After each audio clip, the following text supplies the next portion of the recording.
amendment now stands part of the bill. Those in favor, please say aye.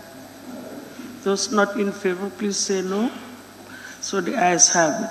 So part 2, establishment, administration, and contribution to the public service pension scheme, and for the heading of part 2 now stands part of the bill.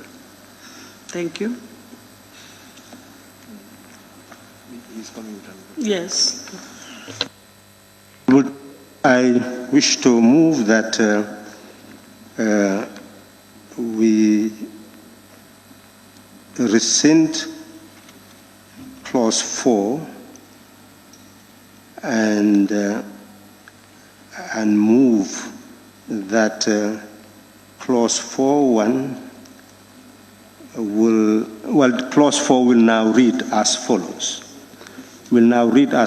Honorable Chair. The establishment of scheme and fund, there is established by this Act a public service pension scheme and public service pension fund.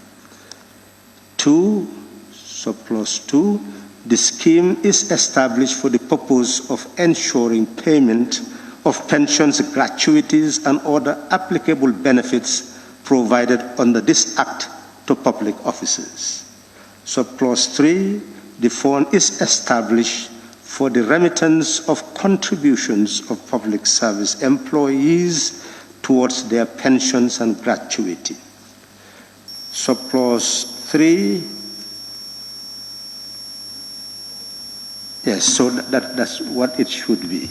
And then there should be a new clause 6, the Vice President may make regulations under this part for the effective implementation of the scheme and its fund.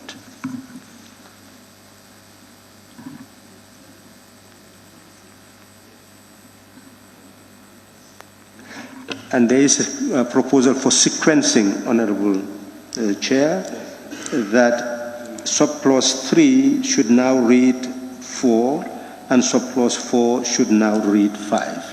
That is change in the sequencing.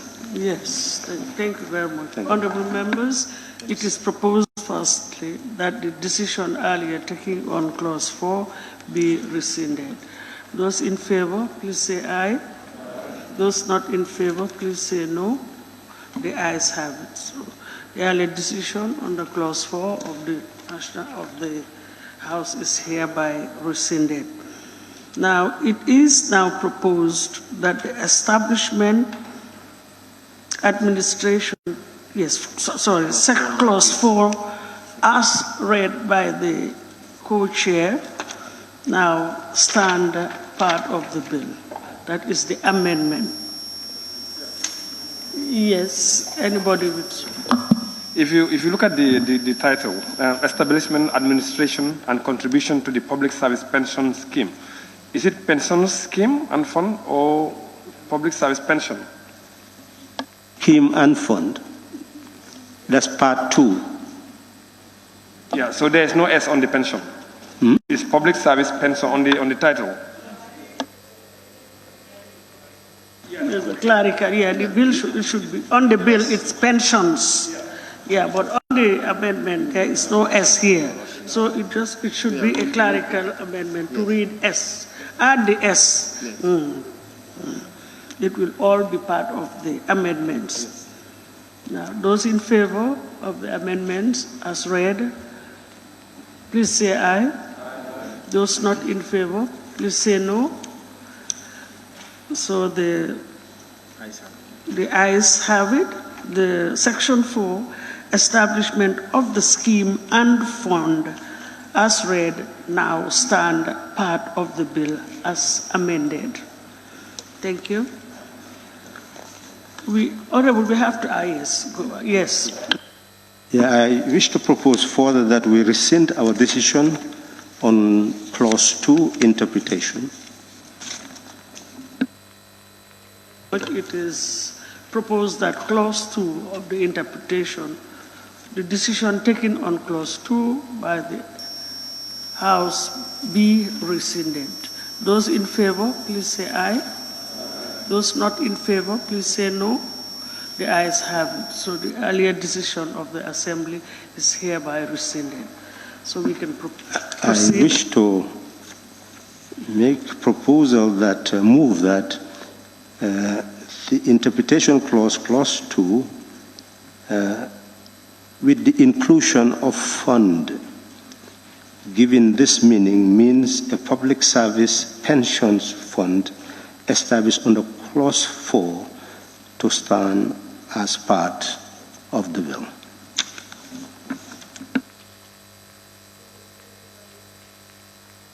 Thank you very much, Honorable. It is proposed that under the interpretation, section 2, fund means a public service pensions fund established under section 4, stand part of the bill. Those in favor, please say aye. Those not in favor, please say no.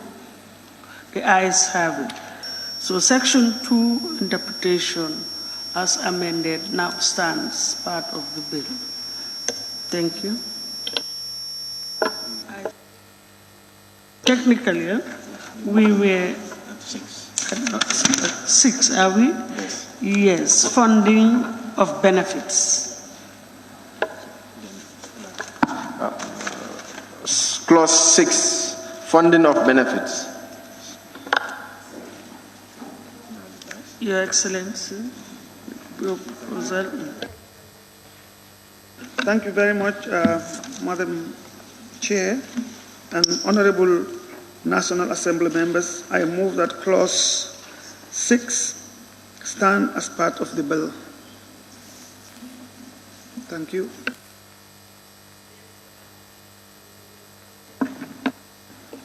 Yes. We did receive evidence on clause 6, and it is clear that clause 6 should be amended because it is gathered that the first and foremost our consideration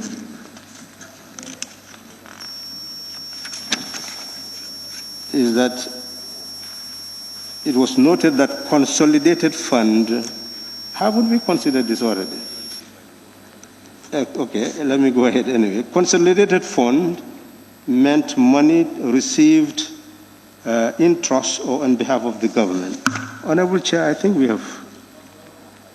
we just proposed it, but it was not put for adoption. So do we reconsider it, Honorable Chair? I think this is where we stopped. It was moved but not decided on. Let's go to 6. Yeah. So that we can start the process. We decided, we start over, okay. So as you can see, in the original, you have consolidated fund instead of public service pensions fund. Secondly, the clause excludes those on probation. Thirdly, the entitlement of the members from government contribution requires an acceptable formula. There was consensus for the formula to be included in the schedule. In this regard, Honorable Speaker, it is proposed that clause 6, with amendment as incorporated in the report, stands as part of the bill. Honorable members. Yes, Maggie. Yes, Honorable Speaker, clause 6, funding of benefits, and 2 says the Accountant General shall deduct from every public officer an amount equivalent to 5% of pensionable emoluments, and the amount shall be remitted to the consolidated funds. Like I've been consistently saying, it only states the contribution from the public officer, and we are yet to know how much even though we have the tabulation, but there must be an amount expected from the government. That is how pensions are done. Otherwise, it will be fully funded by the public officer. What is the government's contribution? That is still my concern. And looking at the bill, I still haven't seen the government's contribution. It must be stated. It has to be certain that at the end of the day, the person is contributing 5% and the government is contributing a certain amount, and that needs to be specified here. We cannot just say it will be done at the end of once you are retired. Honorable Speaker, I want to observe. Thank you. I'm on my feet.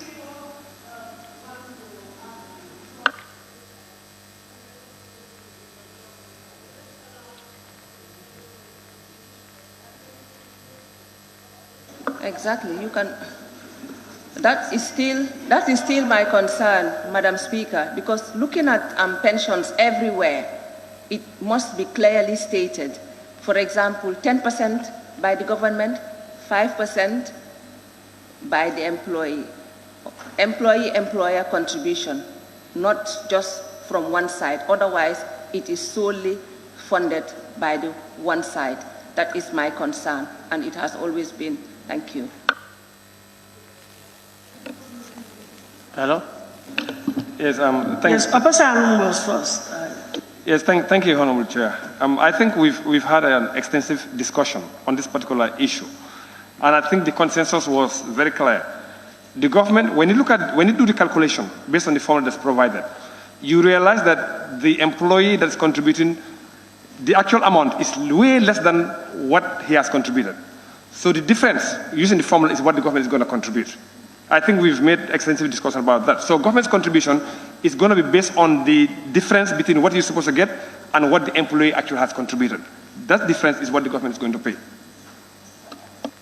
Yes. Central Baribu. I just want to refer Honorable Member of Banjul South to subclause. So she's talking about government's contribution. So I think, government will have a role to play. Yes. Can I clarify, Madam Chair? I think he did not understand what I meant. I said there must be a specific percentage that is the norm everywhere. For example, if you look at Social Security, it's 10% and 5%, and that is certain. That must be in the law, because otherwise, at the end of your working years, they might just say, okay, we are contributing 10%, and they can just give you what you have contributed without contributing a dime. That is what we are trying to avoid here. We are lawmakers, and we are trying to protect our pensioners to be certain of a percentage that they are going to receive at the end of their work life, and I think we should protect them well. Thank you. But before I allow the chair, let's take observations from... Honorable Speaker, I think you are entertaining something that is against our standing order. Because if you look at standing order section, standing order 70, if you look at it, standing order 70, what it says is that if you have any... There's no proposal. If you have a proposal, you can write it and refer to the relevant clause and do your proposal wherever it fits in. We will see it. Honorable Chair, you want to come in? Well, but in the absence of any concrete proposal, yes, we have to proceed. Well, I believe this is the procedure that we should follow, that if there is any proposal, we can open up a debate on it. Otherwise, we consider the... Of a proposal, we cannot open... No, we cannot open that debate in the absence of a proposal. There is no proposal here. No, Kunda Sabiji is very right. The provisions of the standing orders are very clear. It escaped my mind, all of us, it escaped our mind. So, I should have drawn your attention to the fact that we have to ask, why is your proposal? Usually the standing orders, not usually, it indicates a time frame. And if you cannot do it within that time, it still gives you another chance to write it, to hand over a copy to the table office. But it has not been done. So we just cannot wait indefinitely, so we will have to proceed. Thank you very much. Pardon? Thank you very much. So it is proposed that funding of benefits under Clause 6 stand part of the bill with amendment as read by the Honorable Co-Chair. Those in favor, please say aye. Those not in favor, please say no. Yes, so, but the ayes have it. So, Clause 6, funding of benefits. Yes, Clause 6 under funding of benefits, as read by the Co-Chair with amendments, stand part of the bill. Thank you. We can proceed. Clause 7, contributions record. Thank you, Madam Chair. Honorable National Assembly members, I move that Clause 7 stand as part of the bill. Yeah, we did take evidence as a committee, and our observation is that Clause 7 is just hanging and cannot stand alone, and that therefore it should be revoked and incorporated where it belongs with the Director of Pensions functions, which are clearly elaborated. So we are proposing that Clause 7 and Clause 8 be merged with Clause 8 to stand part of the bill as amended. Those in favor, please say aye. Those in favor, please say aye. Those not in favor, please say no. The ayes have it. So Clause 7 of the bill is now merged with Clause 8 to stand as part of the bill as amended. Together? Yes. Clause. Honorable, the number you'll have to. Yeah, the sequencing will change. The sequencing, yes.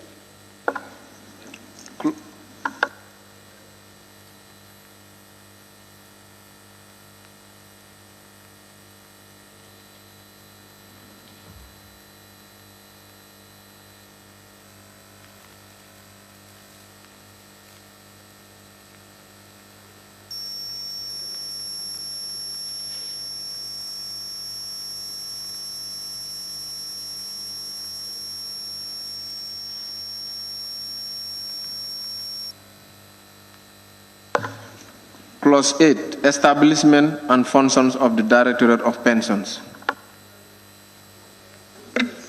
Let's allow the... Yes, Honorable National Assembly members, I move that Clause 8 stands as part of the bill. Thank you. Continue here. In our looking at the document, looking at this, and there is, when it says establishment and functions of the Director of Pension, we have agreed that there is a section where it should be establishment of the Directorate of Pensions and functions of the Director to be considered. Is the heading. We are just dealing with the heading and the establishment of Directorate of Pensions and functions of the Director of Pensions. Yeah, it's an ellipsis, but we have to take the project seriously and make sure that every gap that is there has to be fulfilled. And this was brought to our attention, and we are taking note of that. When they go out for the before it goes for legal scrubbing, we have to include it there to match. We read it out so that we will all understand. We have under 8, we have under establishment and functions of the Directorate of Pensions. Yes. Establishment of Directorate of Pension and functions of the Director of Pensions. So the missing one is the of Directorate of Pensions, which should be between establishment and the word and on the heading. right, you're talking about establishment of the Directorate. Yes, of pension. And functions of the Director. Yes. No, I want to be clear. Establishment of the Directorate of Pensions and functions of the Director of Pensions. Yes. Under 8, before it is merged. Honorable Chair, which the High Excellency the Vice President moved, states, the Directorate of Pension shall at all times cause to be kept and maintained an accurate record of contributions made of persons employed and confirmed in pensionable office. The observation is that this is a function. It does not need to stand alone. So therefore, we are saying that let us merge clause 8, and clause 8 is actually saying establishment and functions of the Director of Pensions. Director of Pensions in what we are proposing. Under the original, it says establishment and functions of the Directorate of Pensions. But under the clean sheet that we are proposing, it is establishment and functions of the Director of Pensions, and there is established by this Act the Directorate of Pensions under the Personnel Management Office, and it goes, the Director of Pensions shall be answerable to the Permanent Secretary. The Director of Pensions shall have all these functions, including what was originally under clause 7. Yes, Chair, that you read from page 42, dealing with the Director of Pensions, and 43, Roman clause 1, where it is proposing to delete the Director of Pensions. If you read it together, then it will make more sense, and then we will know the proposed amendments for clause 7, including the sequencing, the incorporation, the merger, is establishment and functions of the Director of Pensions. There is established by this Act the Directorate of Pensions under the Personnel Management Office. The Director of Pensions shall be answerable to the Permanent Secretary. The Director of Pensions shall open and maintain a pension account for each member with a personal identification number. And BCD. Maintain a record in the member's pension account the deductions referred to in section 6.2. Reconcile the information maintained in the member's account with the payroll records maintained by the Accountant General in respect of deductions made under section 6.2. Issue regular communications to members on matters relating to this scheme. Provide customer service support to members, including access to members' account balances and relevant statements upon written request. Be responsible for all calculations relating to payable pensions, gratuities, and any other benefits which are payable under this Act. Costs to be paid to eligible members, pensions, gratuities, and any other applicable benefits which are payable under this Act. Keep and maintain an up-to-date register of members of the scheme to enable accurate and expeditious actuarial valuation of the scheme. Submit to the Vice President through the to the Permanent Secretary quarterly and annually a comprehensive report covering the operation of the fund. The Director of Pensions shall at all times cause to be kept and maintain an accurate record of contributions made. Sorry, let me just draw your attention. That's I. Yeah, under 3, 42.3. The Director of Pension shall. So they are proposing just delete the Director of Pension, not to repeat it again. What I'm saying is 3 is 3I. there. You are repeating the Director of Pensions. Well, it goes to Roman numeral I. 3I. Yes, it goes to Roman Country, numeral you I. already said the Director of Pensions shall, A, B, C, D. You come to I, then it's repeating the Director of Pensions. Yes. Yes. Okay. Can you see it? Yeah. Yes. Okay. Well, that's where you are 100% correct. The shall should now, at all times, cause to be kept and maintain an accurate record of contributions made by persons employed and confirmed in pensionable office. Carry out any other functions directed by the permanent secretary. So 4, the Director of Pensions shall from time to time carry out a head count of all persons drawing a pension.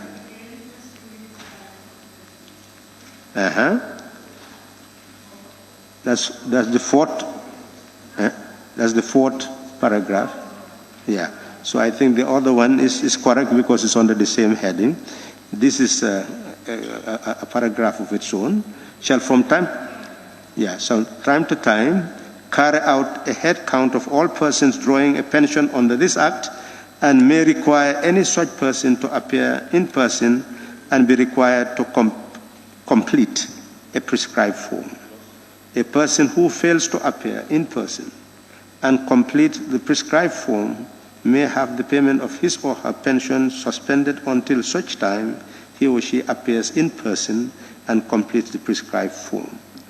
So could we know what the mover wishes to say so that before we make the final move for adoption with amendment?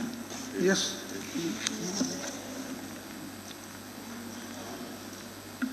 We are done. I think, can I come in? Honorable Speaker, Honorable Vice Chair, we are in line with everything you have said, and this is what was agreed upon. What I was just raising issues was the issue of the heading to synchronize and to align it with what we are saying. Now we already have dealt with the substantive matters before that, and now when we get to the heading, we said establishment and functions of the Director of Pensions. But then, do we assume that we already have a directorate? Because it is a bill that also has to give that legal mandate to the directorate. The only missing word there is of director, like the heading, establishment of the Directorate of Pensions. That's all that we need to insert there, and functions of the Director of Pensions. It's only of Directorate of Pensions that is missing, so that it has a legal mandate. But everything is perfect, and the edits that you have done, I think, are in line with the principles. So you are establishing a Directorate of Pensions? Yes, and functions of the Director of Pensions. Yeah, we understand. You know, we are trying to get you. Thank you. You are establishing a Directorate of Pensions. Yes. Yeah. Okay, which means we will also The heading, yes. have to put that in the interpretation clause, isn't it? Yes, in the interpretations, yes. That's good. Thank you very much. So, yes, it's already established, but the heading is not carrying it, and it could be subjected to some analysis. you know, we are getting you. We are trying to get what you want to establish. Yes. Thank you. That they want to establish a Directorate of Pensions and create a Director. Yes, exactly. That's all. Of pensions. Everything is perfect except the missing word.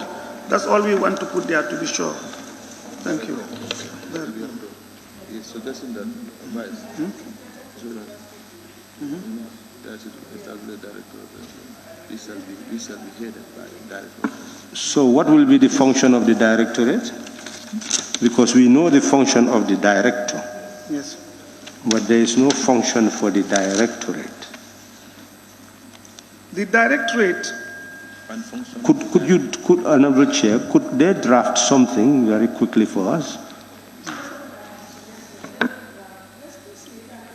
Yes, it will be going on, yes. Yeah, If you allow them to draft, and we need them during the consideration. I'll be here, yes, while they do that. The technical team The technical team will is do working on it, yes. Okay, But then I'm we can ready to proceed. hear, Yes. Very well. It's already done. It's already done. This is all what we want. The establishment of director of pension and the function of director of pensions. So now, This is our this is our report. no, let's be clean copy. This is their clean copy. Then it's for you to read it out. Yeah, read it now. Let me know. Apparently they have something, but it's for them to read it out. Okay. Establishment of director of pensions. Yes. Number 7. Can move that for adoption. Honorable Speaker, Honorable Chair, observation. I move. Yes, please. Is Body Woman. Yes,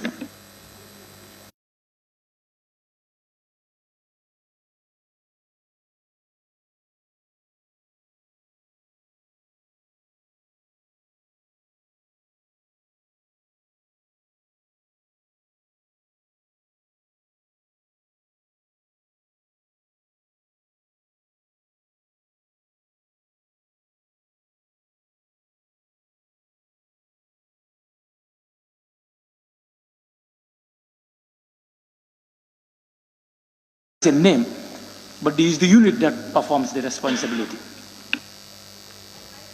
I have a proposal. Well, let's listen to them before we proceed with our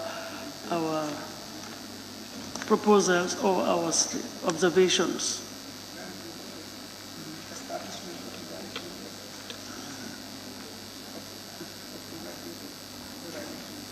If you take by analogy the office of the, what is the function of that unit vis-a-vis the person holding the position? That's that's a good analogy. That's a good analogy.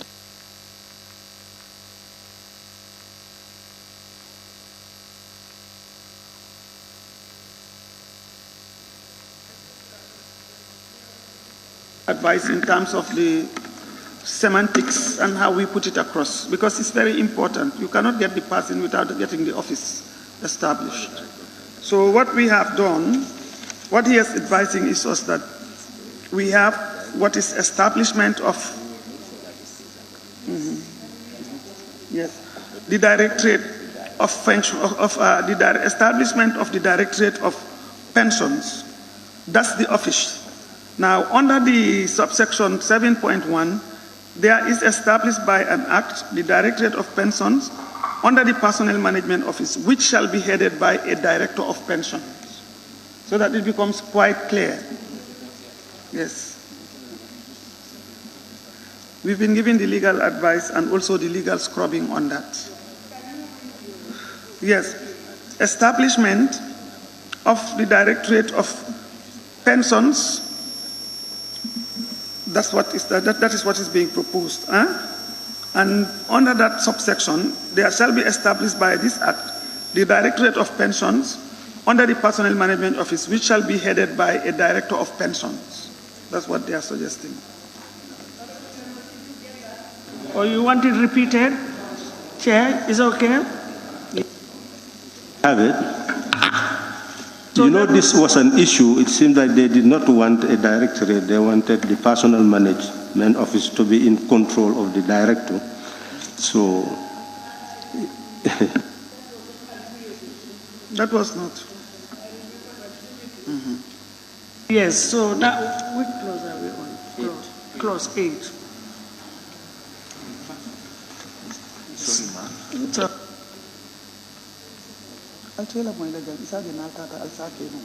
because what we are saying here is what we should go along with and not what people are thinking. This is about law and be established by the National Assembly. Yes.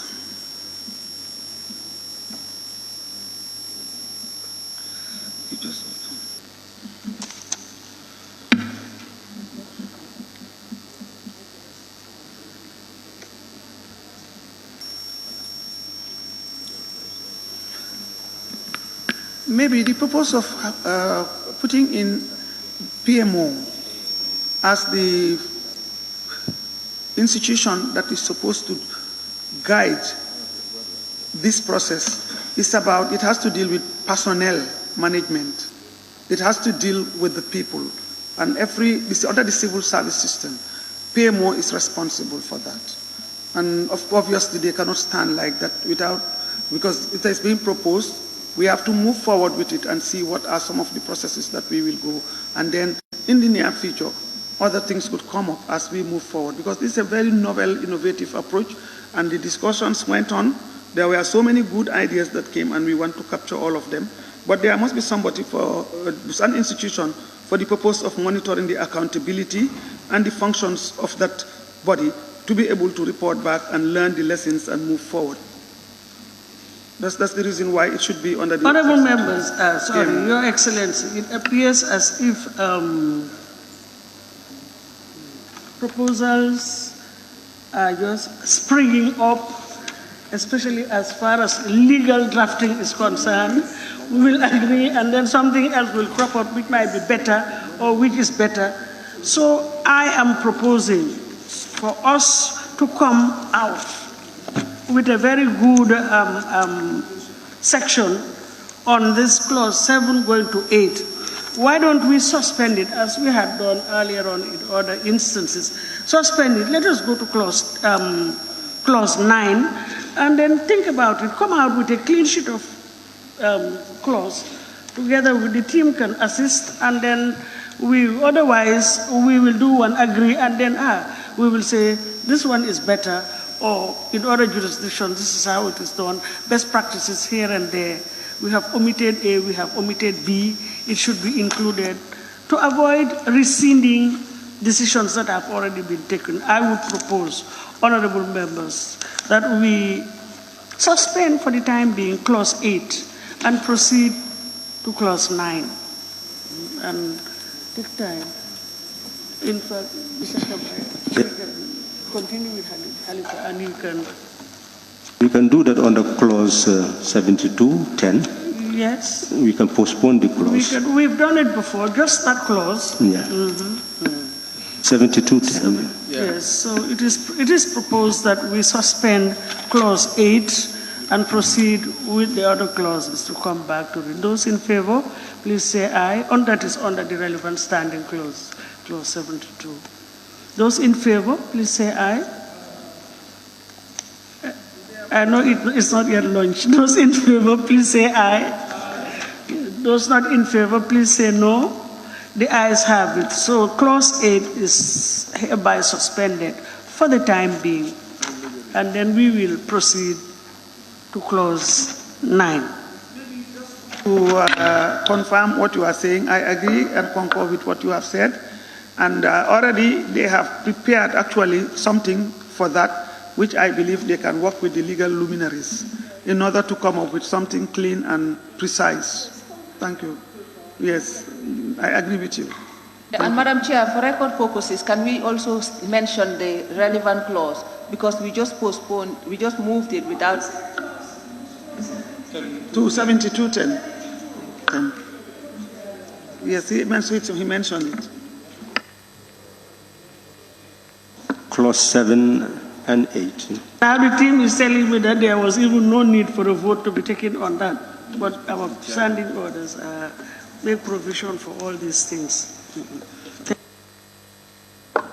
Clause 9, particulars of members and nominated beneficiaries. Thank you, Honorable Chair.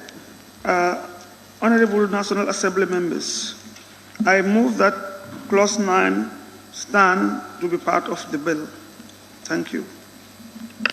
Honorable Chair, we've looked at clause 9.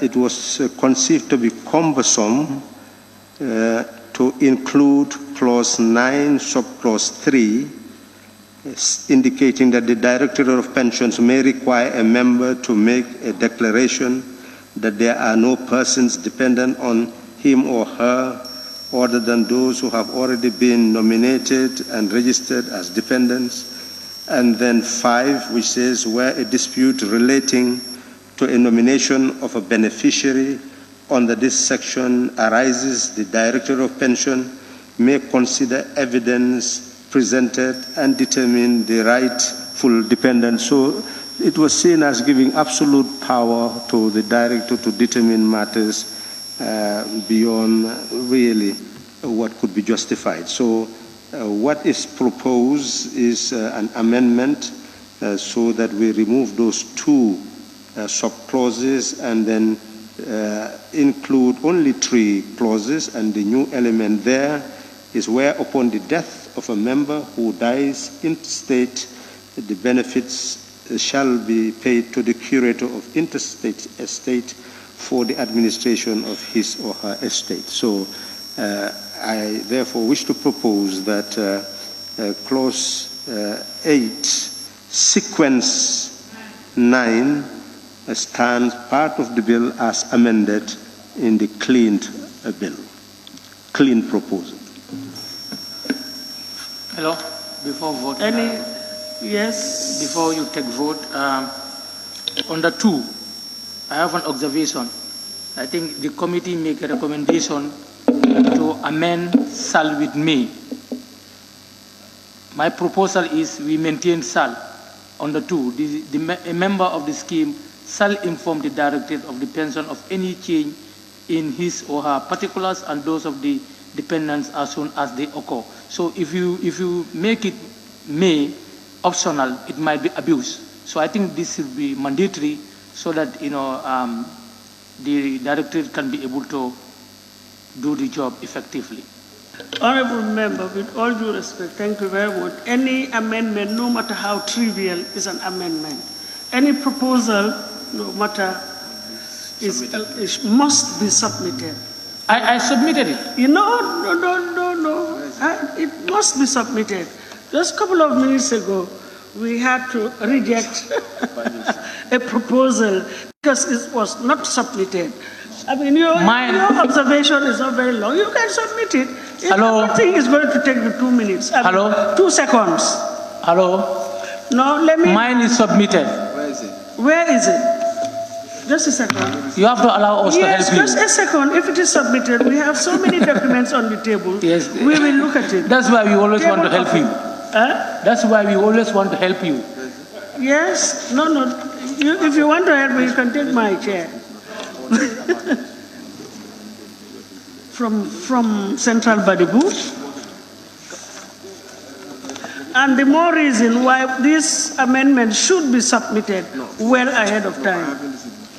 What we received was for is it? This is Upper Salon.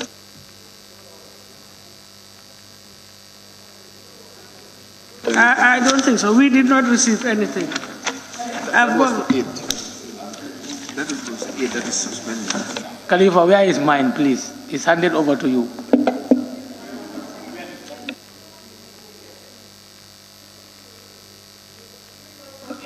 That has been suspended. No, 8 is not suspended because in the report, 8 is 9. No. It's the same. We are moving in the report 8. In the original text 9, and in the report is 8. But in any event, we have not seen your proposal. No, it was given to Khalifa. It's not my responsibility. Now search on your desk. Search on your desk.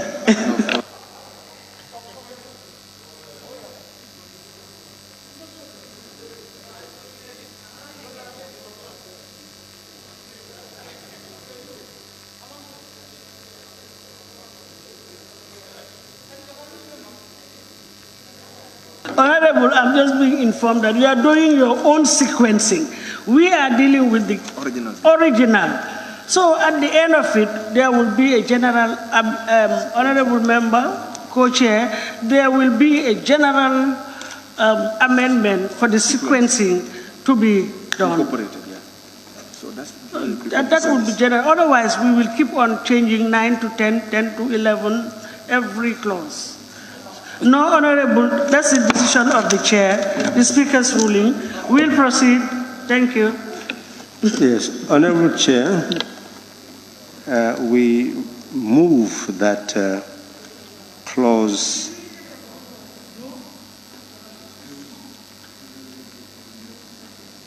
it was already moved. Central body book. Thank you. Clause 9. It is proposed that clause 9, as amended, already read by the co-chair of the joint committee, stand part of the bill. Those in favor, please say aye. Those not in favor, please say no. No. Yes, but I think the ayes have it. Do we go for lunch? Because usually, can we make our voices audible, so since we are taking a voice vote, so that at least it will be clear? Otherwise, the likes of Central Body Book, who has a very strong voice, will say that we did not take his vote into consideration. Those in favor of the amendment as read, please say aye. Those not in favor, please say no. No. The ayes have it. Thank you. Okay. Clause 10, grant of benefits. Honorable Chair, Honorable National Assembly members, I move that clause 10 stand to be part of the bill. Thank you. We have no objection.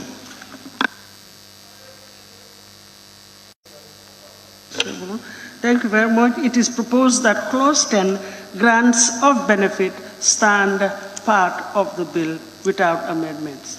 Those in favor, please say aye.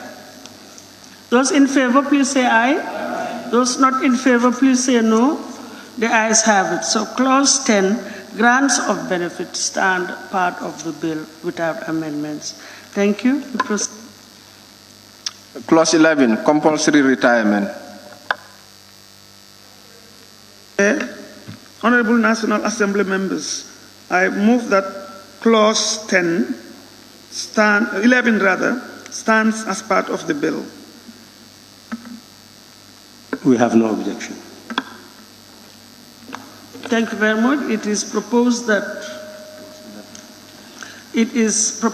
clause 11, compulsory retirement, stand part of the bill without amendment. Those in favor, please say aye. Those in favor, please say aye. Those not in favor, please say no. The ayes have it. So clause 11, compulsory retirement, stand part of the bill without amendment. Clause 12, voluntary retirement. Thank you very much, Madam Chair.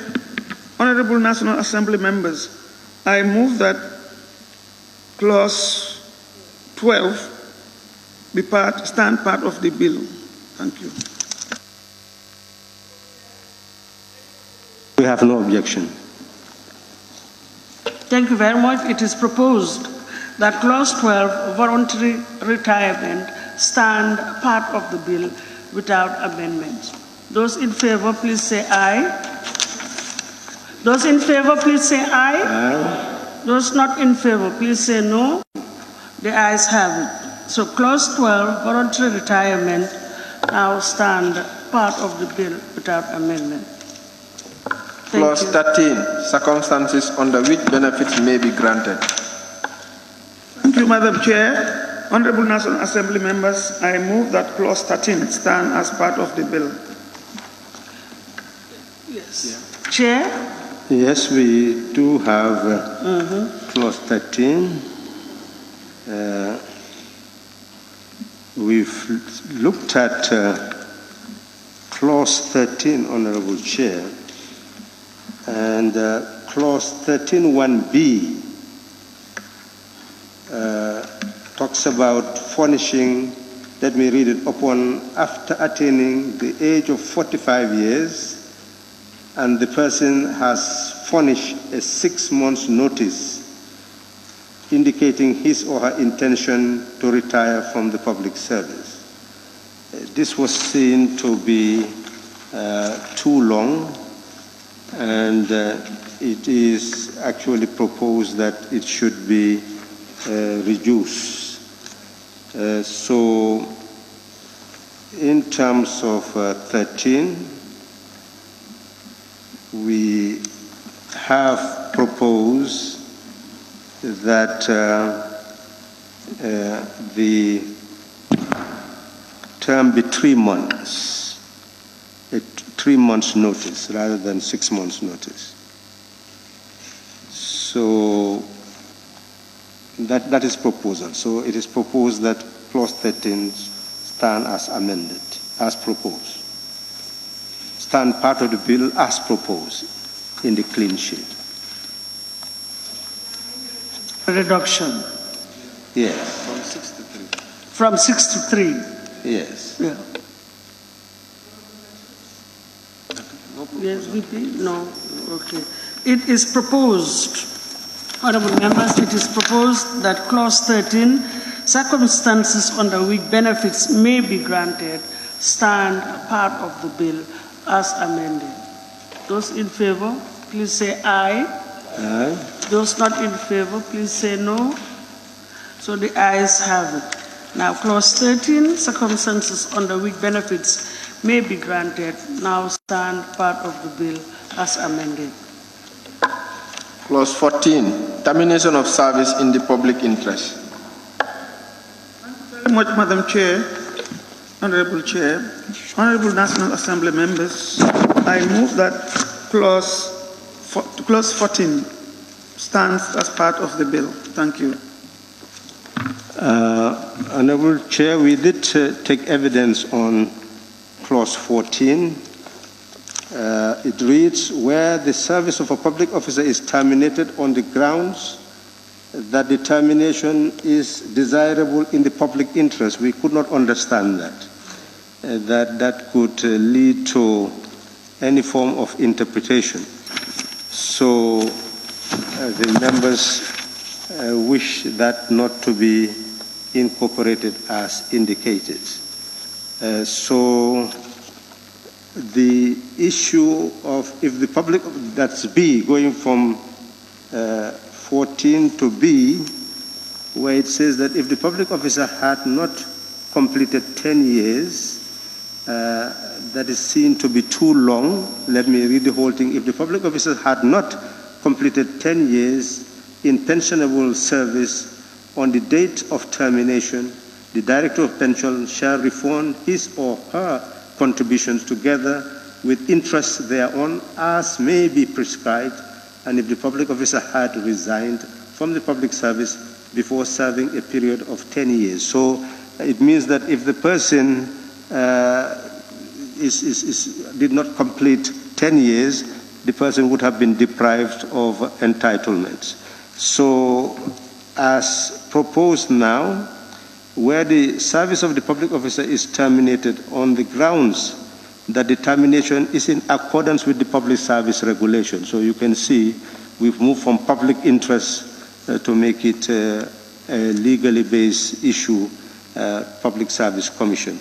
Then B, instead of the 10 years, we said if the public officer served for 5 years and less than 10 years, for a period for 5 years and less than 10 years, he or she shall be paid gratuity. So those are the amendments we are proposing, that clause 13 be amended as proposed in the report. Clause 14, yeah, clause 14, termination of service. Yeah. As amended in the proposed report, stands part of the bill. Okay, thank you. In the absence of any observations, we'll put the question. Sorry. I am asking a question related to what number is B going to be for clause 14? Are we going to skip the first part, A, and then B becomes A, or? You know, 7 and 8 were merged, so we will do the sequencing will be done afterwards. That's why you have 14 here, 13 there, because 2 clauses were merged. You were not around, that's why. highlighting my absence. You are highlighting my absence. I am already present.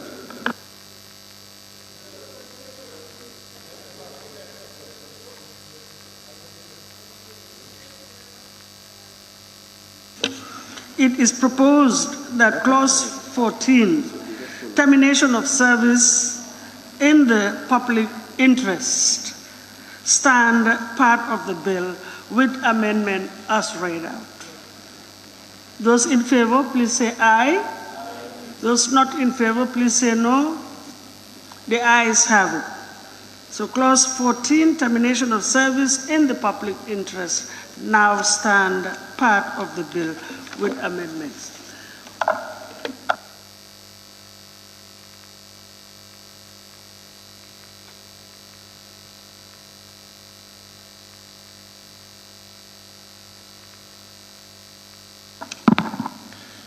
Clause 15, pensionable emoluments for computation of benefits. Thank you very much, Madam Chair. Honorable National Assembly members, I move that clause 15 stands as part of the bill. Thank you. Honorable Chair, we did take evidence, and let me read what clause 14 says. Clause 15 says, 15.1, for the purposes of calculating the amount of pension on gratuity for a public officer who has retired under this Act, the average of the pensionable emoluments received by him or her within the 36 months preceding his or her retirement shall be used for calculating his or her pension or gratuity. We felt that that is to our disadvantage, and therefore in our proposal, which is incorporated in the clean copy, for the purposes of calculating the amount of pension or gratuity of a public officer who has retired under this Act, the last salary shall be used for calculating his or her pension or gratuity. So that gives the officer an advantage.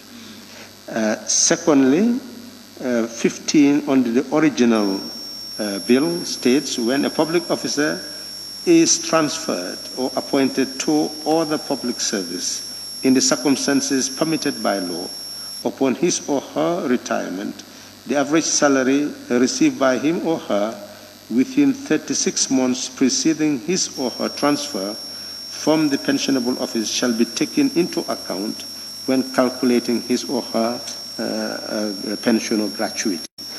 There, what is now being proposed for your approval to stand as the bill is when a public officer is transferred or appointed to another public service in the circumstances permitted by law, upon his or her retirement, the last salary received by him or her preceding his or her transfer from the pensionable office shall be taken into account when calculating his or her pension or gratuity. So the committee felt, and the mover concurred, that this will give the pensioner more benefits. It is therefore proposed that this stand as part of the bill. Yes. Honorable members, it is proposed that clause 15 as read stand part of the bill with amendments read by the co-chair. Those in favor, please say aye. Those not in favor, please say no. The ayes have it. So clause 15 as amended and read by the co-chair now stand part of the bill. Clause that is 6. the amendment, with amendments. Clause 16, scope of benefits. Thank you very much, Madam Chair. Honorable National Assembly members, I move that clause 16 stand as part of the bill. Thank you. We have no objection. No objection. Thank you very much, honorable members. It is now proposed that clause 16, scope of benefits, stand part of the bill without amendments. Those in favor, please say aye. Those not in favor, please say no. The ayes have it. So clause 16, scope of benefits, stand part of the bill without amendments. Clause 17, grant of pension on retirement. Thank you very much, Honorable Chair. Honorable National Assembly members, I move that clause 17 stands as part of the bill. Thank you. Thank you, Chair. Honorable Chair, we did receive evidence on this particular clause, and if you observe clause 17, subclause 2, in terms of calculation of benefits, we felt that, well, this is not actually to the benefit of the pensioner, because it states the pension payable under the subsection 1 shall be equal to 1/600 of his or her final pensionable emoluments for each complete month of pensionable service.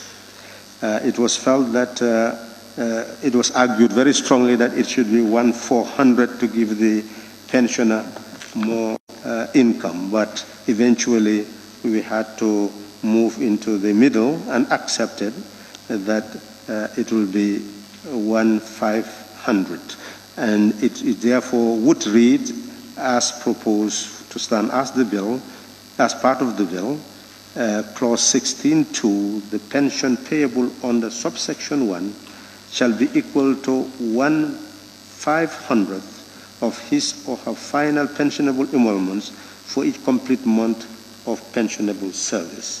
So it was felt that this would add more to the pensioner's income.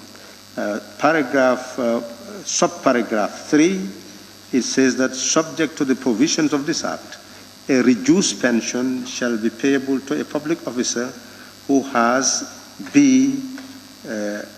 furnished the Directorate of Pension with his or her copy of 6 months' notice addressed to the government of his intention to retire early from the public service, and the retirement has been approved in writing. It was felt that 6 months was too much, so the proposal in the amendment is actually a period of 3 months. So, therefore, you will see in the amendment as incorporated in the clean copy, subject to the provisions of this Act, a reduced pension shall be payable to a public officer who has furnished the Director of Pensions with his or her copy of the 3 months' notice address to the government of his or her intention to retire early from the public service, and the retirement has been approved in writing. So,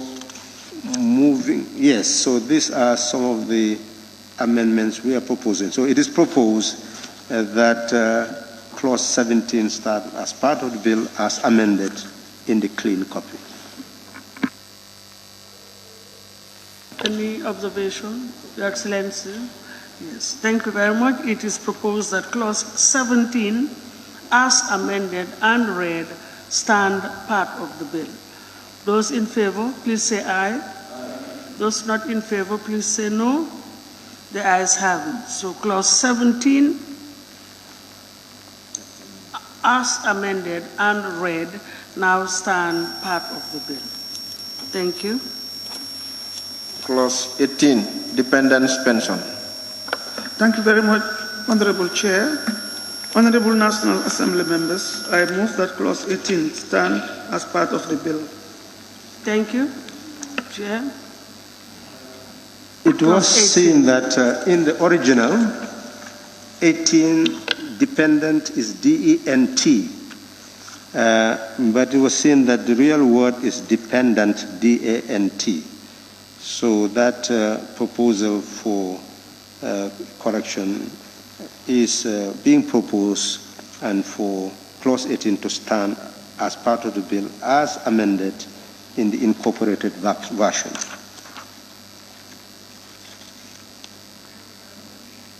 Honorable members, it is proposed that clause 18, dependents' pension, stand part of the bill as amended.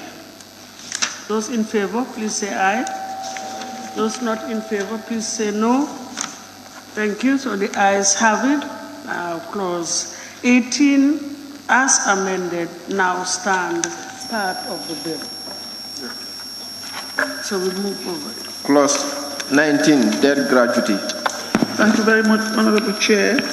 I move that clause 19 stands as part of the bill. Thank you. We have no objection. Thank you very much, honorable members. It is proposed that clause 19, death gratuity, stand part of the bill without amendment. Those in favor, please say aye. Those in favor, please say aye. Those not in favor, please say no. The ayes have it. Thank you very much. So it is clause 19, death penalty, now stand. Sorry, death is already a penalty. Sorry, you are lying. I am sorry. Death gratuity stand part of the bill.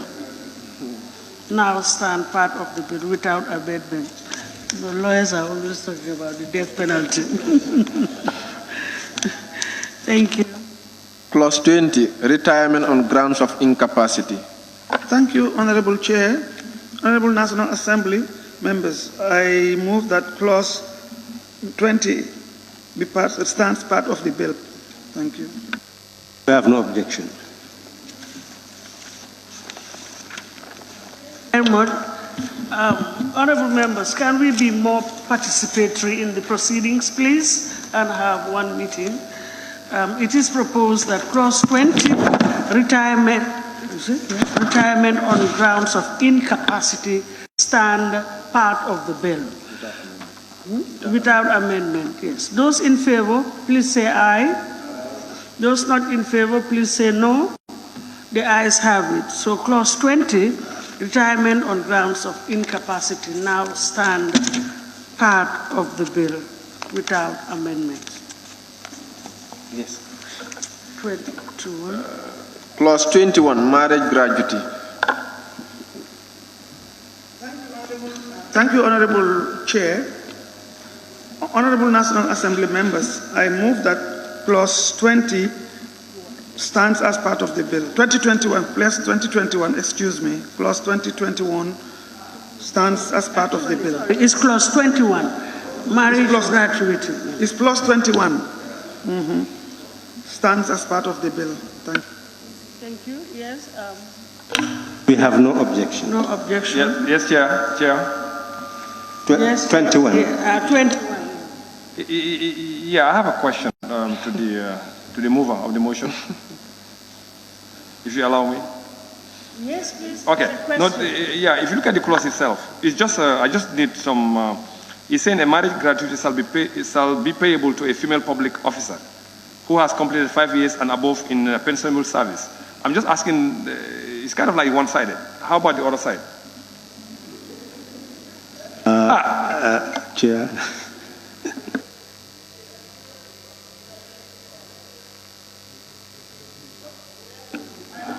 It's not gender balanced. Do you want me to talk? Can I? You know, the Gambia is ratified so many conventions in promotion of women's rights. And these conventions have even given men the opportunity to take their right to pension, to leave, paternity leave. Why do we say that? Why did we give paternity leave? Because we assume that when a woman delivers, she needs to be supported by her spouse. But that's not normally the case. So you will find that sometimes the laws that are put in place take note of some of the issues that emerged and try to bring in positive interpretations to them. So when a woman who is given this gratuity, to be paid a gratuity, I think it is in line with that, is part of the positive dimensions of promoting standards of rights in terms of what it is. Because we all know that even with the paternity leave, not all men use it diligently. So this is the first level of response I want to give you.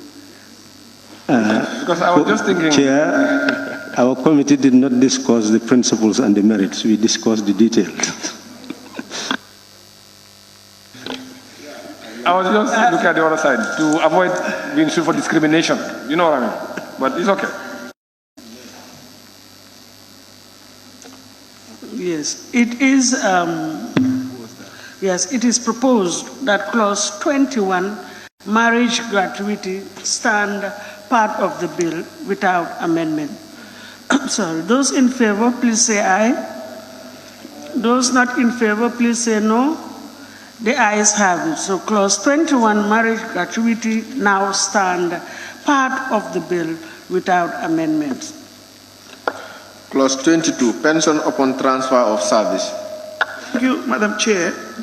Honorable National Assembly members, I move that clause 22 stands as part of the bill. We have no objection. Thank you very much. It is proposed that clause 22, pension upon transfer of service, stand part of the bill without amendment. Those in favor, please say aye. Those not in favor, please say no. The ayes have it. So clause 22, pension upon transfer of service, now stand part of the bill. Thank you. Clause 23, resignation from the service. Madam Chair, I move that clause 23 stands as part of the bill. Have no objection. No objection. Thank you very much. It is proposed that clause 23, resignation from the service, stand part of the bill without amendment. Those in favor, please say aye. Those not in favor, please say no. The ayes have it. So clause 23, resignation from the service, now stand part of the bill. Clause 24, refund of contributions. Thank you, Madam Chair. I move that clause 24 stands as part of the bill. Yes, we have a proposal for amendment, Honorable Chair. Again, it's a question of time that it will take for the person to be a beneficiary. Under the original reform of contributions, it says, on the abolition of the office of the public officer, where he or she has less than 10 years pensionable service and is no longer employed in the public service. We are saying in the clean copy, on the abolition of the office of the public officer, where he or she has less than 5 years of pensionable service and is no longer employed in the public service. So here the timing matters. B also, reform of contribution on the resignation of the public officer, where he or she has less than 10 years pensionable service. So there you will see the public officer will lose with that type of longitude of service, unless he satisfies that longitude of service. That is reduced on the resignation of the public officer, where he or she has less than 5 years pensionable service. So it is proposed that Clause 24 stand as part of the bill as amended in the clean sheet.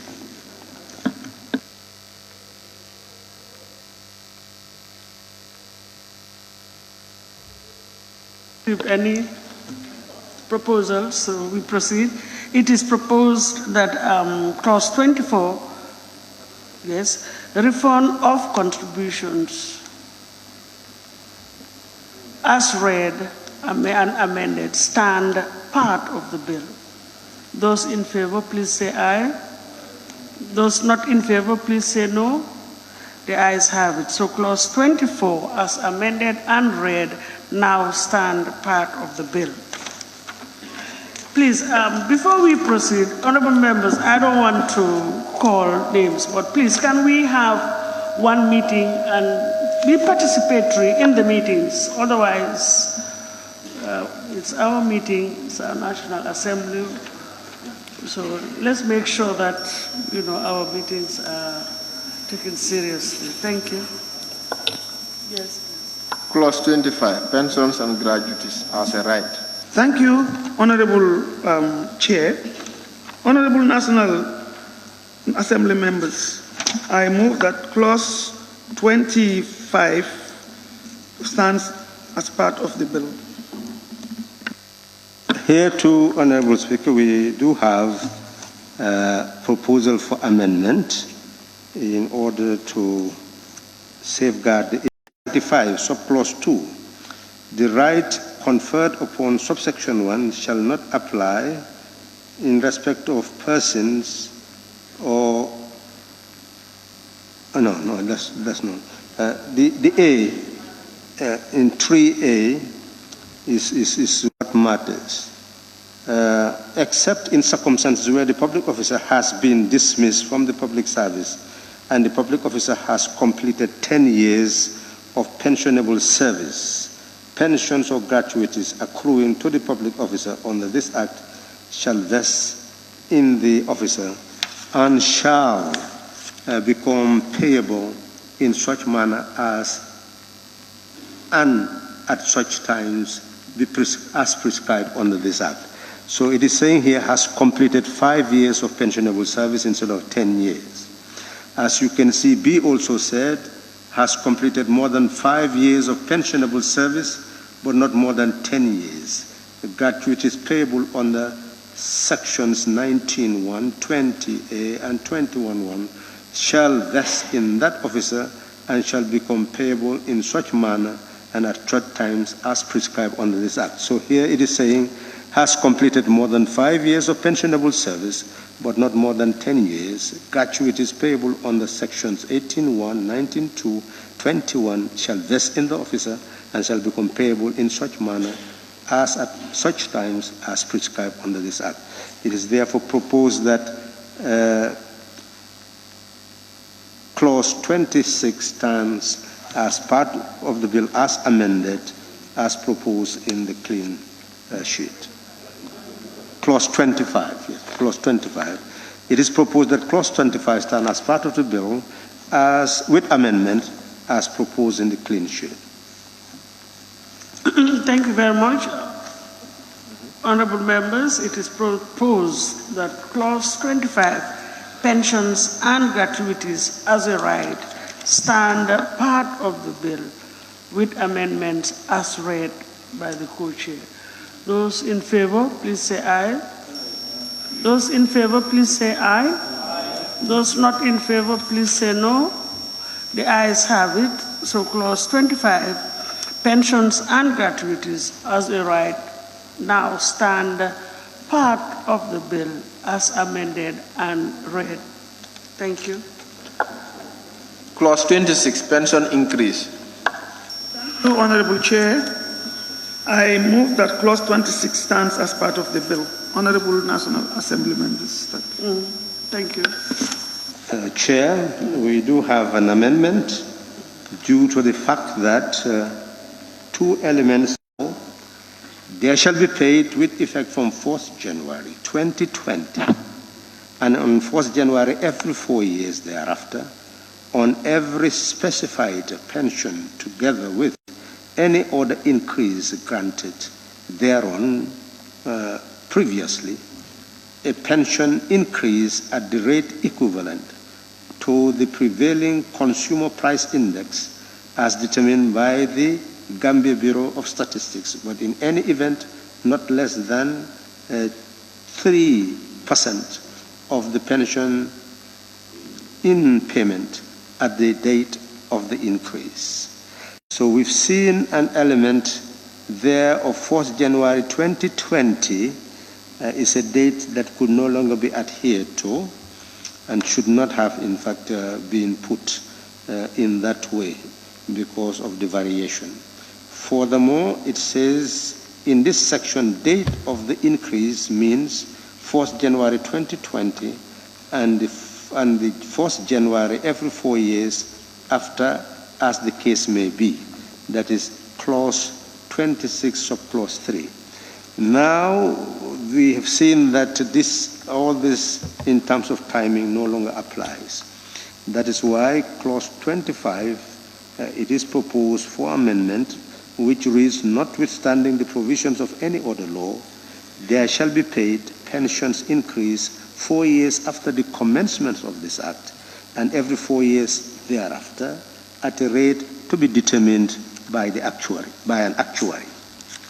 An increase shall not be payable under this section on any specified person which became payable, on any specified pension which became payable after the date of the increase where the amount of the pension is calculated by reference to pensionable emoluments received on or after such a date. Furthermore, we have the third paragraph. In this section, date of the increase means January after every 4 years after the date of commencement of this act. It is therefore proposed that the clause 26 stands part of the bill with amendment as incorporated in the annex.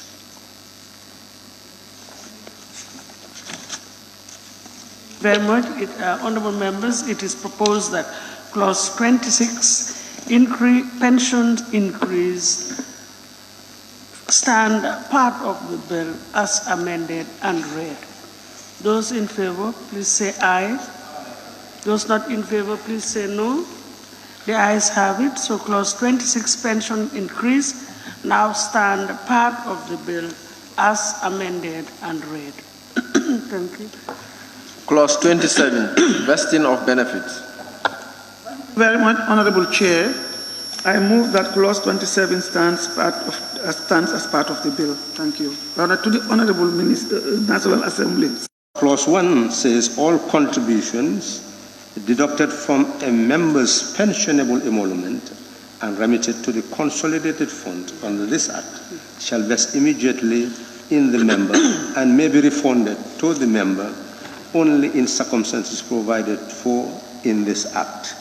Well, we have seen that that is not something that we should retain, because the consolidated fund is not supposed to be the place to deposit pension fund.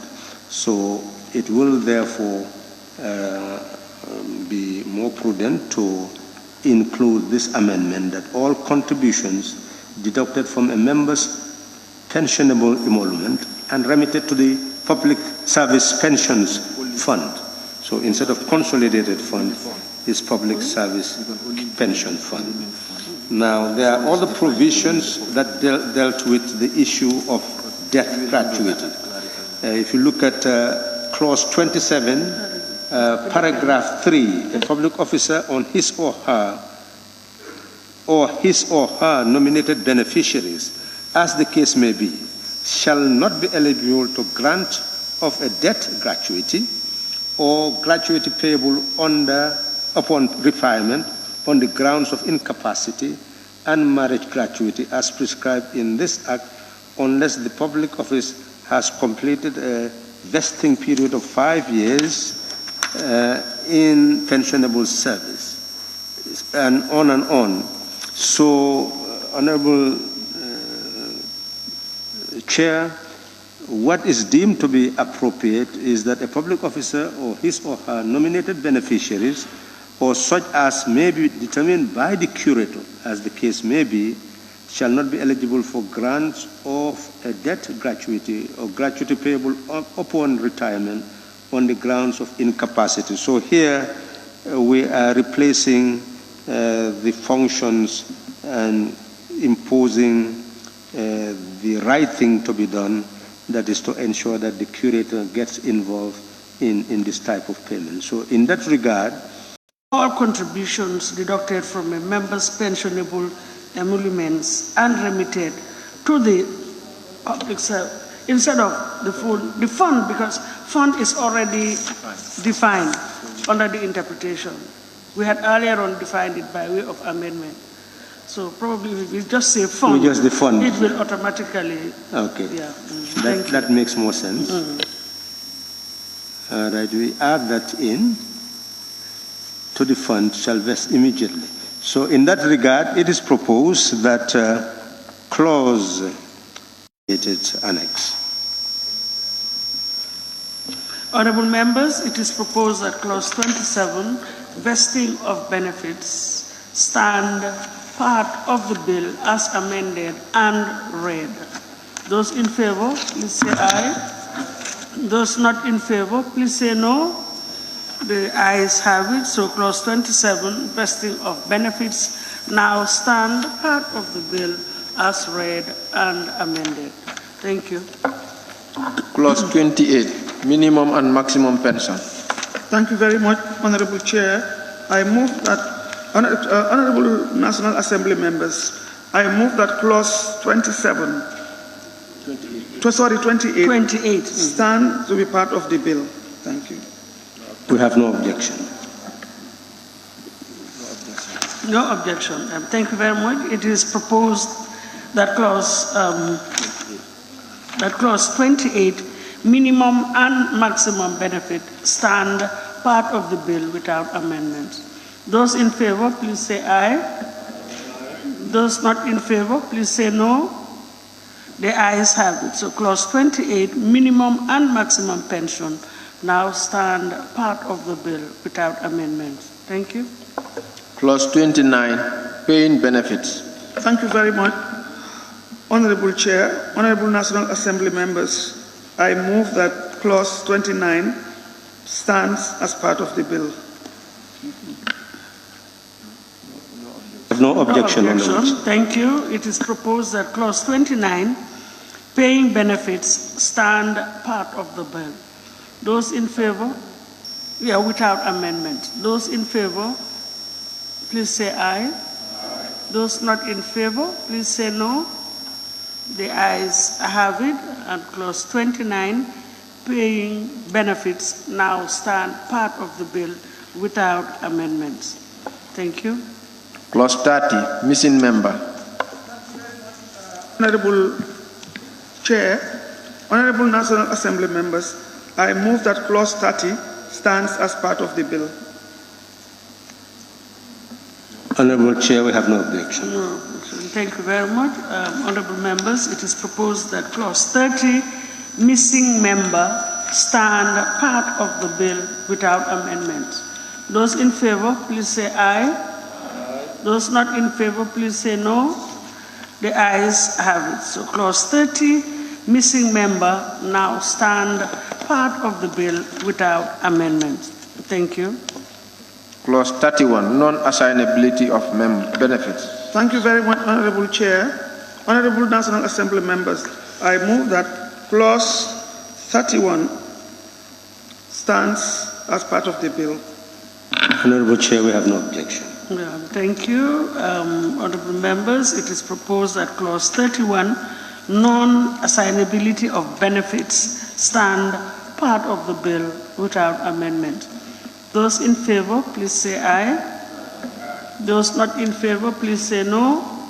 The ayes have it. So clause 31, non-assignability of benefits, now stand part of the bill without amendments. Thank you. Clause 32, circumstances under which benefits may cease. Thank you very much, Honorable Chair.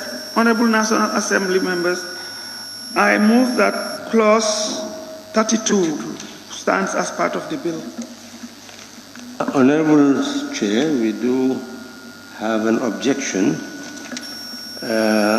in terms of clause 32(4).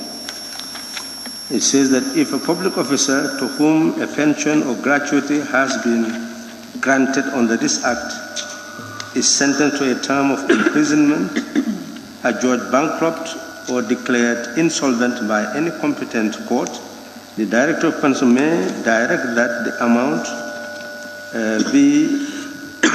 he or she was receiving or would have been entitled by way of pension or gratuity, had he or she not been sentenced to imprisonment, adjourned bankrupt, or declared insolvent, to be paid or applied for the maintenance or benefit of nominated beneficiaries.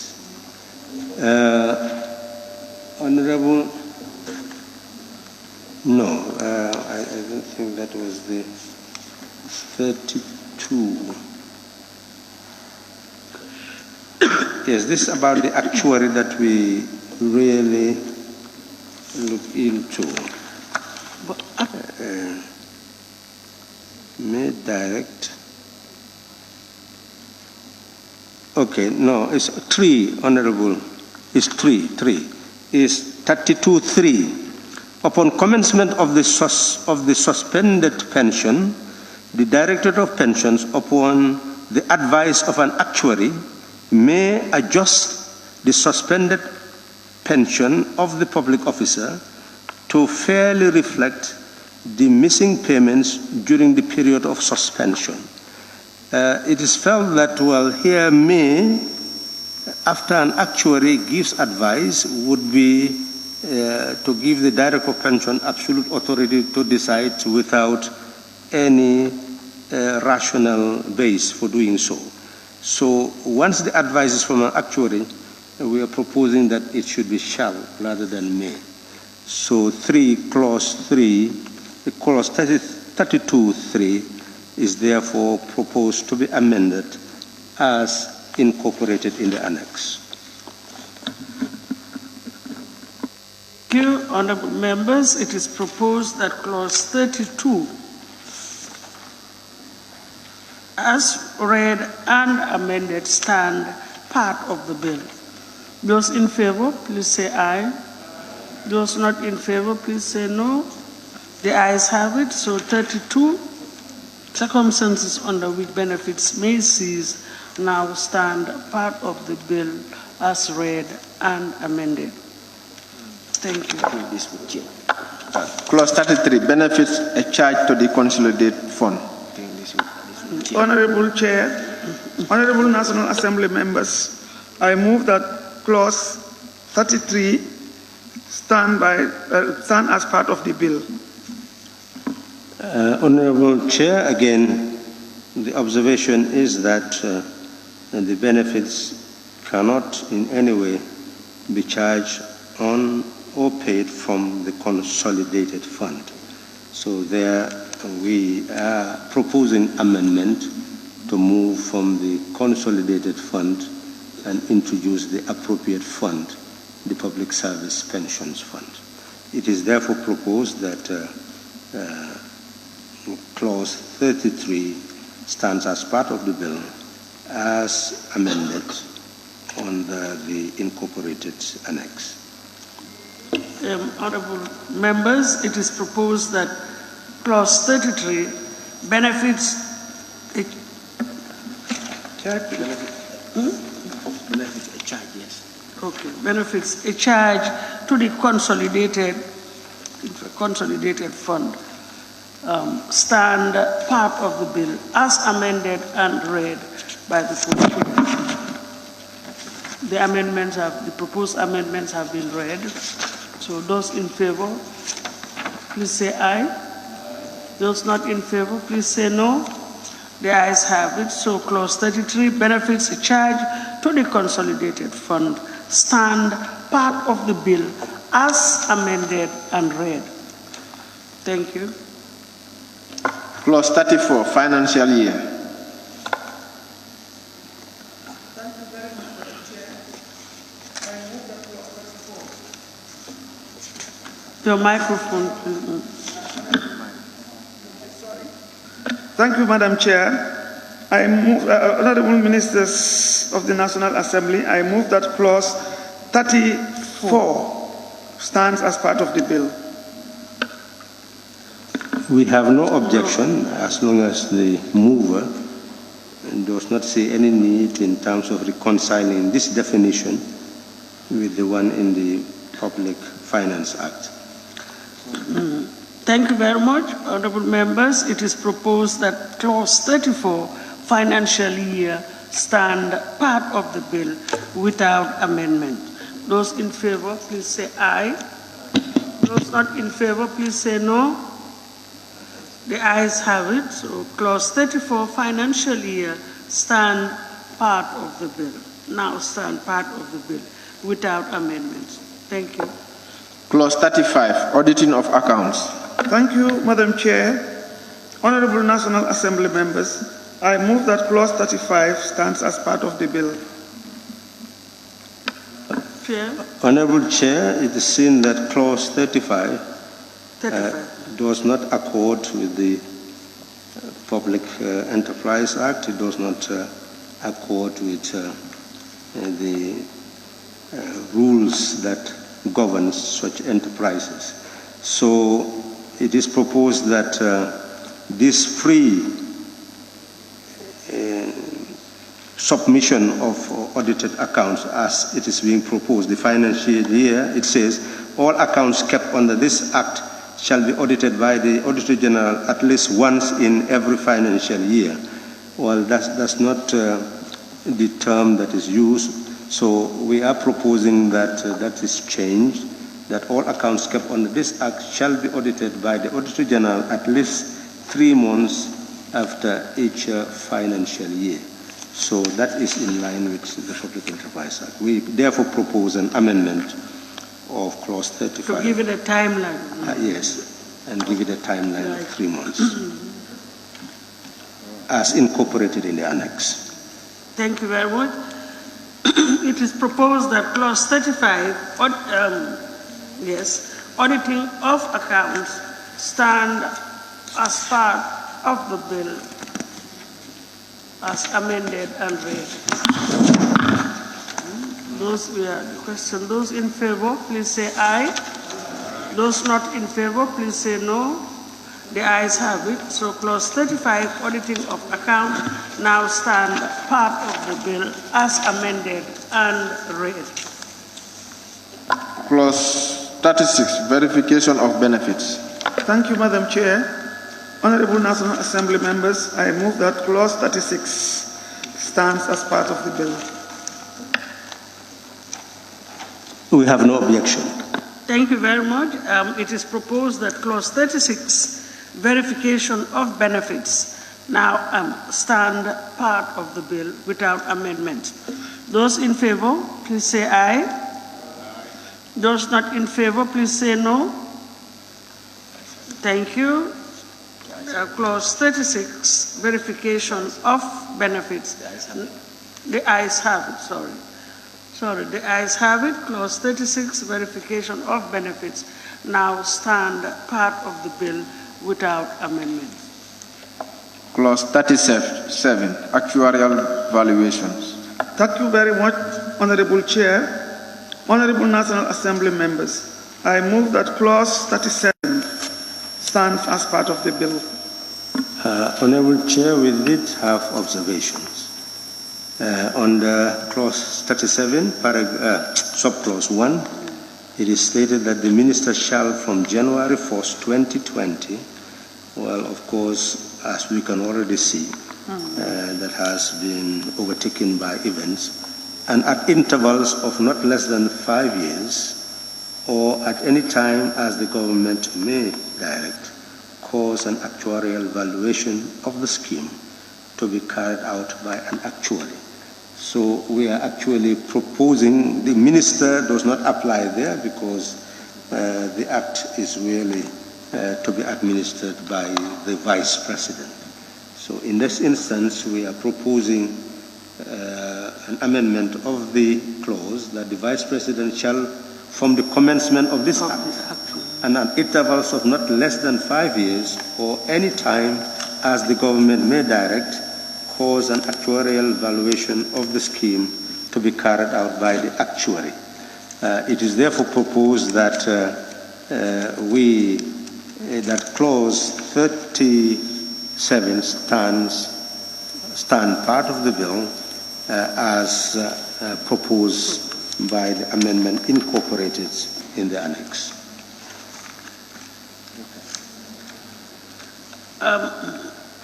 Honorable, can we go to 3 or clause 37 too? Yes, I can go to the rest, Honorable. That's why I generalize it, so we can touch on all of them. I think let's read 37 together. Yes, 37, we can touch all of them because the issue here is the submission. We've had some changes there. It is saying the actuarial valuation shall consider the contribution, income, the cost to the pension fund. It should be the pension fund, the interest, the experience, etc., etc. So all that, Honorable Chair, would have to be amended. So it is proposed that and 4, it talks about the even 4 and 5, all of them. Yes, and also generally wherever consolidated fund appears, is the consolidated will be deleted in the and fund replace. fund is already Thank you. interpreted and defined. That's the essence. Yeah, thank you. Wherever minister is mentioned, it should be vice president. Wherever Vice consolidated fund, it should be pensions fund. Thank you. It is so proposed. Yes. Yes, the cost. I understand. I have effected that. It's not as before. Yes. It's not as before. Pension fund. It will be. That's what is being raised now. We are take note of it. Thank you. We are not hearing. Thank you very much. Now, what my expert is telling me here is that the consolidated fund in that situation is right here. Maybe you can give me more advice. Is it the funds that is coming from our consolidated fund to the pension fund? This is saying the cost consolidated fund. You know, contribution income, the cost consolidated fund. Yes. It's not referring to pension. Yes, it is not referring to the pension fund. It is the fund that is coming from the government to the pensions fund. Yes, that is true, Honorable Chair. Yes, because that is going to, a contribution of the government. Is the contribution of the government, that's yes. true. Yes, we have to maintain It is that. okay. Yes, it has to remain. We have to be very specific. Thank you very much. But the other amendments will stand. Thank you very much. It is, honorable members, it is proposed that clause 37, actuarial valuations, stand part of the bill as amended and read. Those in favor, please say aye. Those not in favor, please say no. The ayes have it. So clause 37, actuarial valuations, now stand part of the bill as amended and read. Clause 38, offenses under the Act. Thank you very much, Honorable Chair. Honorable National Assembly members, I move that clause 38 stands as part of the bill. Chair, do you have any observations, any proposals? 38. Clause 38, yes, Honorable Chair, clause 38.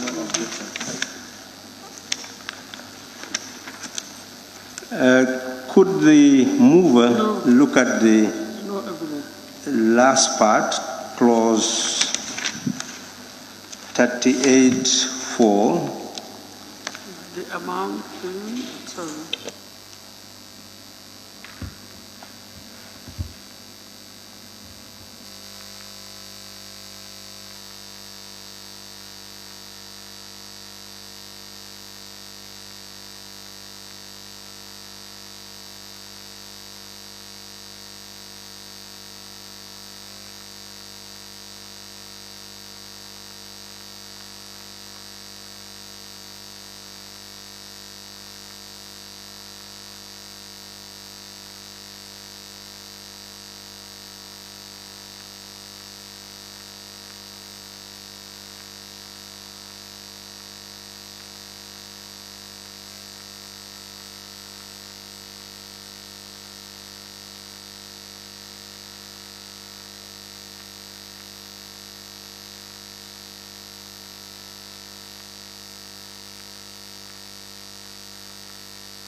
it is proposed that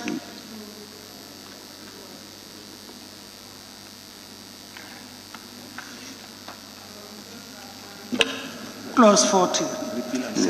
Repeal and savings. Repeal and That's savings. That's usually how Yes. it is framed. Yes.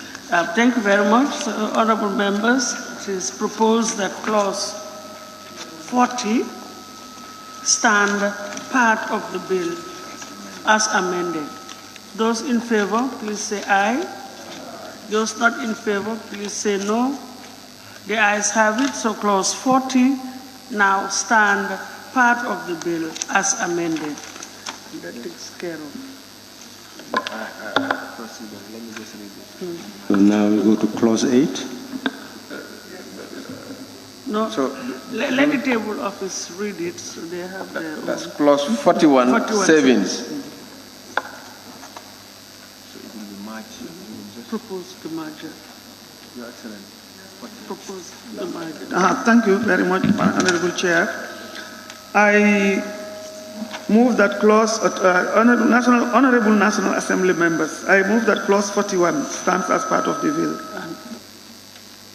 Can you help her? Well, the only proposal we have is to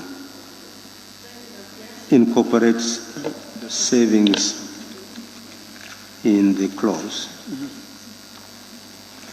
so that it will be repeal and savings. It is so proposed for repeal and savings to be in the same clause and stand as part of the bill. Thank you very much, honorable members. It is proposed that clause 40 stands part of the bill as proposed. Those in favor, please say aye. Those not in favor, please say no. Thank you very much. The ayes have it, so clause 40 now stands. 41 stands part of the bill as proposed. I'll go back to clause 8 now. Now, the honorable members will recall that clause 8 was earlier on suspended to allow the drafters to come out with a proposal or a suggestion so that we can have a look at it. So it's already circulated. Whether we allow the mover, no, I think it's proper for the chair. Chair, you have a copy? Yes, I have a copy. Yes, so please. clause 8. Clause 8, yes. It is being proposed that we have the heading Establishment and Functions of the Directorate of Pensions. So clause 8.1 is being proposed, which will be, there is established by this act a Directorate of Pensions under the Personnel Management Office. The Directorate shall be headed by a Director of Pensions who shall be appointed by the Public Service Commission. The Director of Pensions shall be responsible for the day-to-day administration of the scheme and responsible to the Permanent Secretary on administrative and technical matters. Yes, so then you continue, the Director of Pension shall open and maintain, so the rest of the functions will follow. And Honorable Chair, where I repeat the Director of Pensions that it's supposed to be deleted, and that with the what is read incorporated is being proposed to stand as part of the bill, as an amendment to the bill, as an amendment to clause 8. Very much.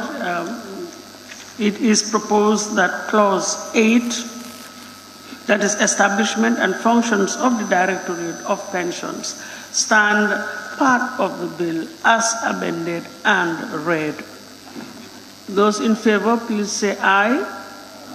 Those not in favor, please say no. The ayes have it, so clause 8, establishment and functions of the Directorate of Pensions, now stand part of the bill as amended and read. Thank you. Honorable Chair, the fact that clause 7 of the original bill was integrated into clause 8, so the clause 8 will become clause 7. I propose that the sequencing be put in the right order as an amendment. Thank you very much. It is proposed, honorable members, in view of the amendment under clause 7, the subsequent renumbering, the sequencing of the subsequent numbering be done accordingly. Those in favor, please say aye. Those not in favor, please say no. So it is, the ayes have it, and it is now proposed that the sequencing would be redone and form part of the bill as an amendment. Thank you. The Assembly will now resume. We're done, honorable members.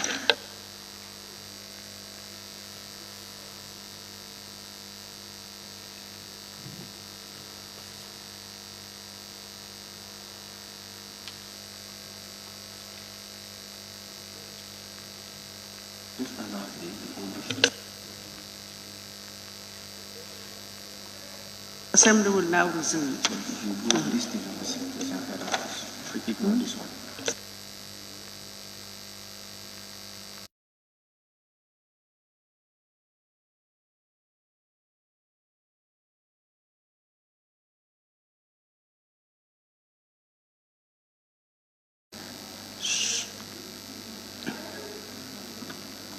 We propose for them to submit a schedule that will form part of the bill, but that was not.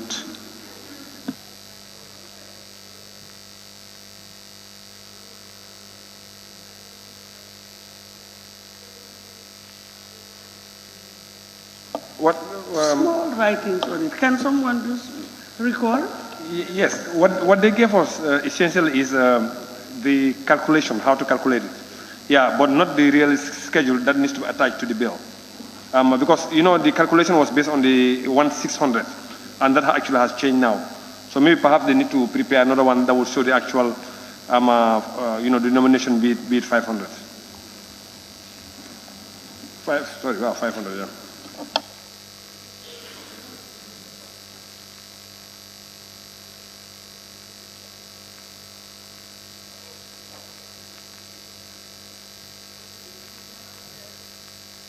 Madam Chair, can I just respond to the issue he raised?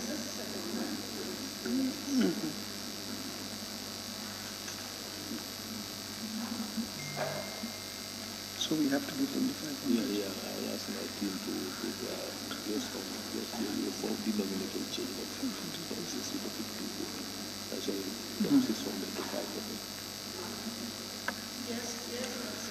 Yes, I just want to note that he is quite, the Honorable Chair, co-chair is right. They requested for a schedule, and the first schedule that was brought in was based on the 600 denominations. But after a long conversation and discussion on the matter, we agreed on 500, which was supposed to have been submitted, but it is not submitted. We have just agreed that he will submit it by tomorrow. He will send it immediately to this office. Thank you very much. Her Excellency still has eventual. I mean, the procedure is not yet exhausted. We're not completed yet, so I'm sure they'll be able to provide that. And Yes, I think they can always, because ultimately they have to take all these things that we have agreed and bring us with a fresh copy for the clean third reading. bill. A clean bill for the clean third bill. That's the procedure.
members, the House now resumes.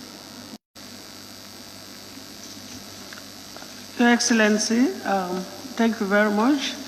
Honorable members, thank you very much for that engagement. It's been quite long, but I think we were able to add value to the bill so that at the end of the day, we come up with something that is very good, so that it can stand the test of time. Now, it start reading. However, before that date, the Office of the Vice President is hereby urged to comply with Standing Order Clause 7220 to ensure, that the amended version of the bill is printed and circulated to members in advance. That is the amended version, to include everything that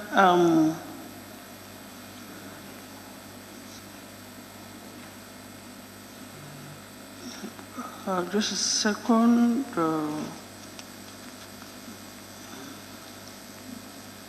After the conclusion of the consideration stage, the bill now stands referred to the Business Assembly Committee, who will convene a date for, but the agenda is already scheduled, and that was why I read that it is scheduled for Monday, the 21st of February. It automatically stands referred to the ABC, but the ABC has already scheduled for bills on Monday, and that's why we included this particular business. But before I put the question, Honorable Member for Serekunda raised this tag, so can we just... Well, thank you. To conclude our process, Honorable Speaker, it seems that you will be able to save us under clause 75, subclause 2, that amendments for the correction of error or oversight may, with the Speaker's permission, be moved before the question for the third reading of the bill is put. So in that sense, that schedule is an oversight. They should have really brought it, and that's a way for them to amend it, to make sure that we get it before the third reading. The Office of Excellency will ensure that we receive it. Vice President has to take over those by the committee stage.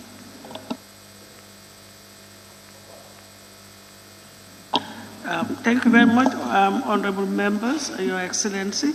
May I now put the question, honorable members, be it resolved that this August Assembly do stand adjourned till Tuesday, the 15th of February, 2022. Those in favor, please say aye. Those not in favor, please say no.